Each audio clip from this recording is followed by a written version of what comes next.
my Papa Legba ritual and energy, I believe, is really tapping in. When I did the ritual that night, Monday night, I got like a download for what I understood from my perspective, invoking or evoking his energy,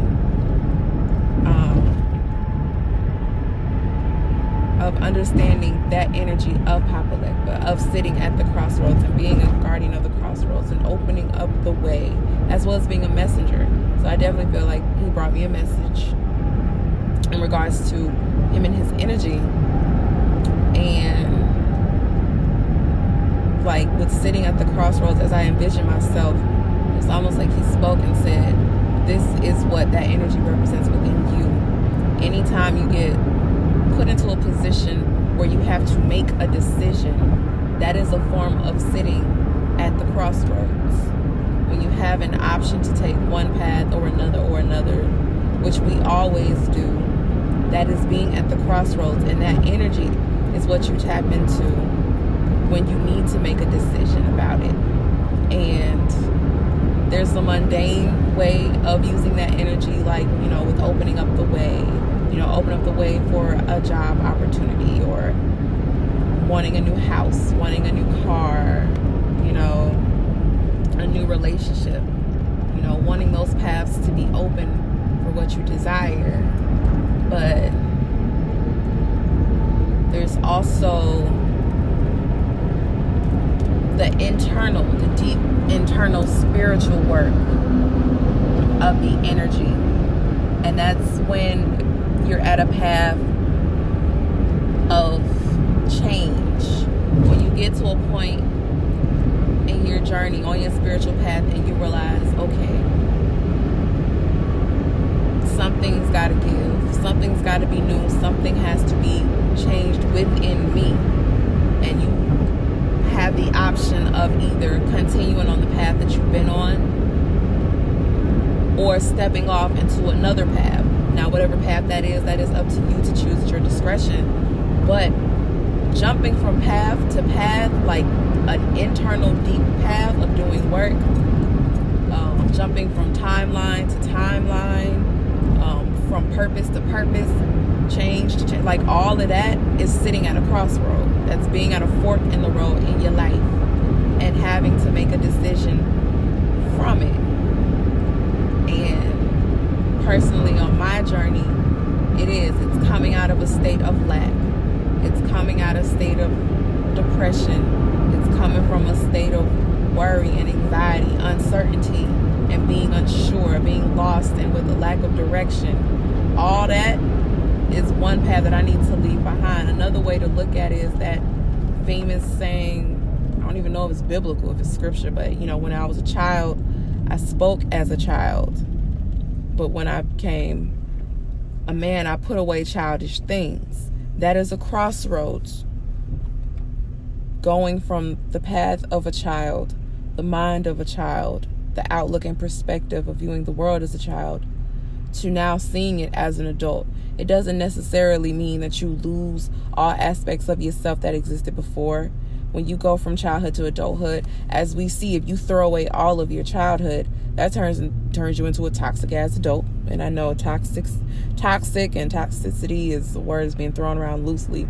But what I mean is you're out of balance. You've lost touch with your innocence, your purity, your inner godhood, because children come into this world as gods, pure with unlimited potential to do whatever they desire. Just a vast, infinite garden full of infinite amounts of seeds being planted in it, and depending on what's watered and nurtured within them determines what will grow and how they will grow. So you don't always lose all aspects of yourself. All the shit that you've learned thus far on the previous path, you don't just throw that away, especially if it's beneficial, especially if it taught you, if it helps you grow and develop. You don't just get rid of that shit, because you need that shit. That's part of your foundation. A house can't stand on a weak foundation. You need something solid. And that's made up of your early development, your early childhood development, the early rules that you received, the outlook on life that you have, especially if it was shit that was healthy. If it wasn't healthy, it may suck, but it also teaches you what you do not want. sometimes we learn a lot more from what we don't want in life.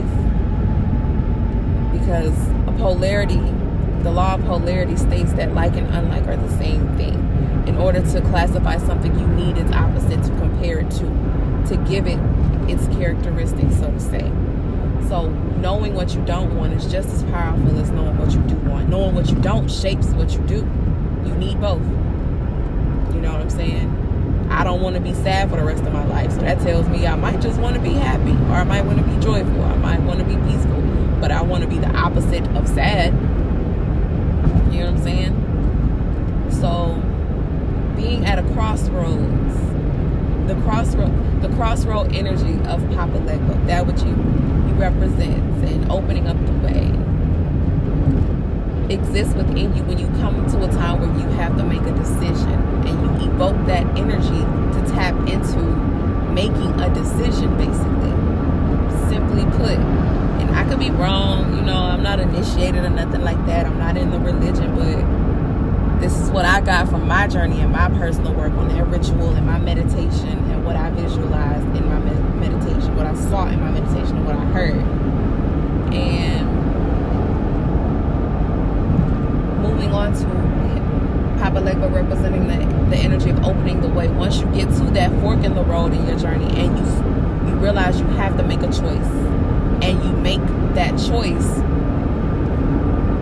because whatever choice you choose, whatever path you choose to walk, Papa Legba's energy just comes in and just clears the path.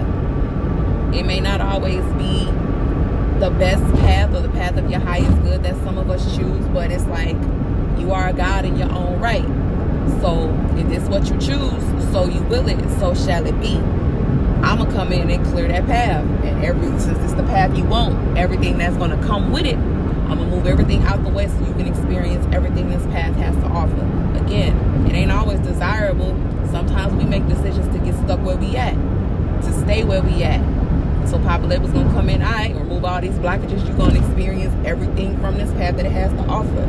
You don't want to leave toxic relationships and situations, or you don't want to change your toxic thoughts and outlook. Cool.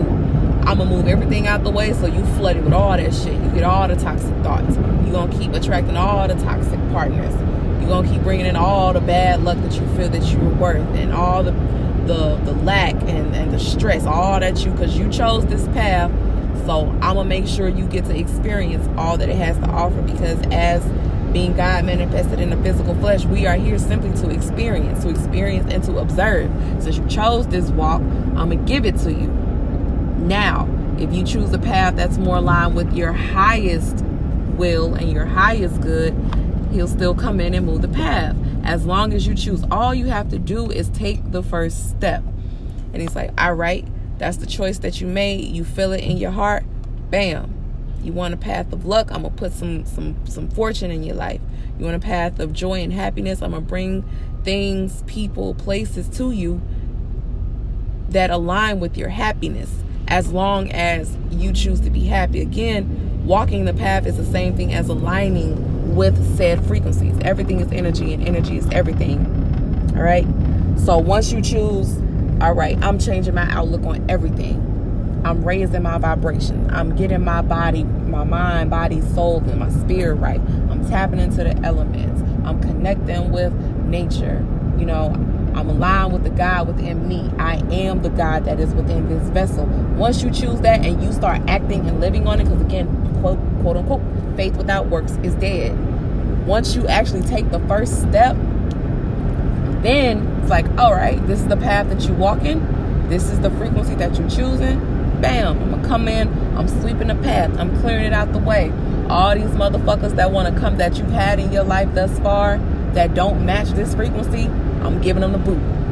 All the opportunities that have been coming, that been coming to you, that aren't aligned with the frequency that you on, that may not bring you the highest vibration that you want, that you are showing that you want, boom, moving it out the way.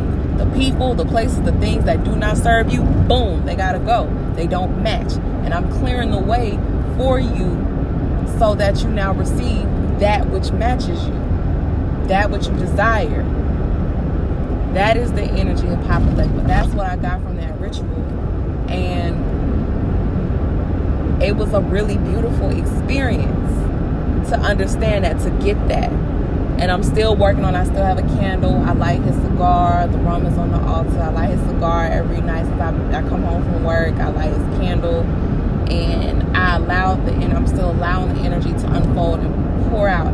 And just even leaving this voice message, just recording this a part of my journey, is telling me that the energy is working. That it is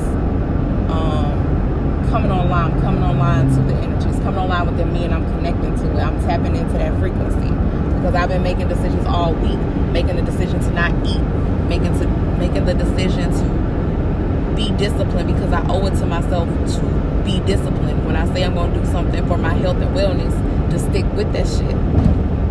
Making a decision to be aligned with that which I desire. Making a decision to get rid of the negative self-talk and the doubt, and putting myself down, not putting energy and investing energy into myself. These are all decisions that I've been making all week, and because of which I'm slowly seeing little fruits of my labor, and it's just beginning. Spring hasn't even hit yet. That's the rebirth. The month of March is bringing a big change if we're tapping into it. So I'm really excited. Long story short, I feel like I just did a video. I probably should have recorded this shit for my YouTube. That would have been dope, but I might do it later. I hope I can remember everything I said. If not, I may try to upload this video as a podcast maybe. But yeah, it feels really good to like really connect with these divine energies, because there's nothing outside of me that's greater than me. And that's same for anybody that like listens to this. There's nothing outside of us that's greater than us. It's all within. As above, so below. As within, so without. And it's been a while. Like when I first started on my spiritual path, I had the mindset of a child. It was so fucking fun. I dove headfirst into everything, and the experiences I was having was out of this world. And I couldn't make this shit up, but I knew most people wouldn't believe it, and that's cool. Over time, I learned that it's not for them to believe. I'm glad I recorded most of this stuff down in my journal so I could look back and remember, like, oh shit, I did do that. But to be doing it again now, after learning and maturing a lot more on my walk, and, you know, facing more aspects of life, because the law of rhythm, you know, you're going to be up, you're going to be down sometimes. But the point is to not get attached, to observe and experience, take the lessons, shed the losses, and just keep moving.